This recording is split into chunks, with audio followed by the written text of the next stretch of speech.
Podcast livre Samantha bonne à rien faire de Sophie Kinsella. Présentation du roman. Le titre en VO est The Undomestic Goddess.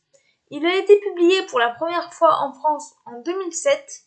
Moi, j'ai l'édition retrouvée. Il fait 458 pages. Je lui ai mis la note de 8 sur 10 et le conseille à tout le monde. 4e de couverture. En Angleterre, de nos jours. Pas de soirée, pas de week-end, pas de vacances, pas d'amoureux. Samantha, la trentaine, ne vit que pour sa carrière d'avocate. Elle va enfin avoir la promotion qu'elle espérait tant. Mais, en une journée, elle fait perdre à son meilleur client une énorme somme d'argent. Désespérée, elle prend le premier train pour la campagne et, sur un malentendu, se fait embaucher comme bonne à tout faire chez un couple d'excentriques charmants. Four, fer à repasser, aspirateur, Samantha va découvrir un monde peuplé d'objets étranges et comprendre qu'on peut avoir 168 de QI et ne pas savoir mettre en route une machine à laver. Mais surtout, elle va réaliser en 2 tournées de lessive que le bonheur est peut-être dans le pré. Ce que j'ai pensé de ce roman. Avant de commencer, je remercie les éditions Retrouvées pour l'envoi de ce roman.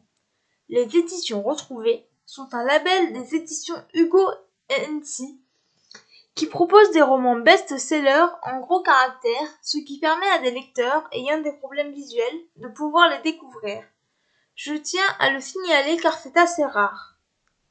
J'ai passé un bon moment de lecture. Samantha est une brillante avocate qui fait passer son travail avant sa vie personnelle. Après avoir fait perdre une grosse somme d'argent à un client, elle décide de tout plaquer et de devenir bonne à tout faire.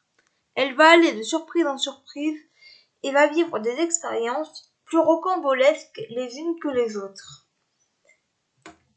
Les personnages sont attachants, même s'ils sont clichés. Samantha est avocate financière dans l'un des plus grands cabinets londoniens. Elle passe tout son temps à travailler. C'est une jeune femme fragile. Trish et Eddie, ses employeurs en tant que bonne à tout faire, sont excentriques.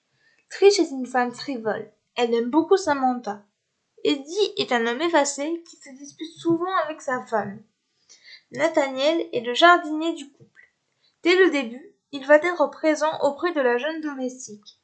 Il est touchant et va tout faire pour l'aider. Leur relation va-t-elle évoluer? Guy, un des collègues de Samantha, ne jure que par son travail. Il est arrogant. Les autres protagonistes apportent une touche de légèreté à l'histoire. L'intrigue est simple, efficace et sans prise de tête. C'est l'histoire du quotidien de l'héroïne, avec ses joies et ses peines. Les chapitres sont assez courts, ce qui permet de garder un bon rythme. L'écriture est comme l'intrigue simple et efficace. Par contre, dans certaines phrases, il manque des mots. La couverture est assez jolie, assez années 50. La fin est bien et clôt à merveille le récit.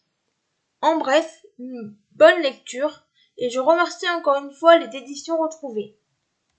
Extrait du livre.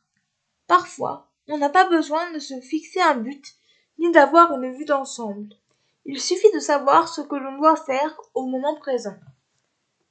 J'ai aimé les personnages, l'écriture, l'intrigue, la couverture, la fin, le fait que le roman soit écrit en gros caractères. Je n'ai pas aimé le fait qu'il manque des mots dans les phrases. Voilà, c'en est tout pour ce podcast. J'espère qu'il vous aura plu. N'hésitez pas à me donner vos avis et vos commentaires sur YouTube, à vous abonner à la chaîne. Et je vous retrouve très bientôt pour un nouveau podcast. Ciao!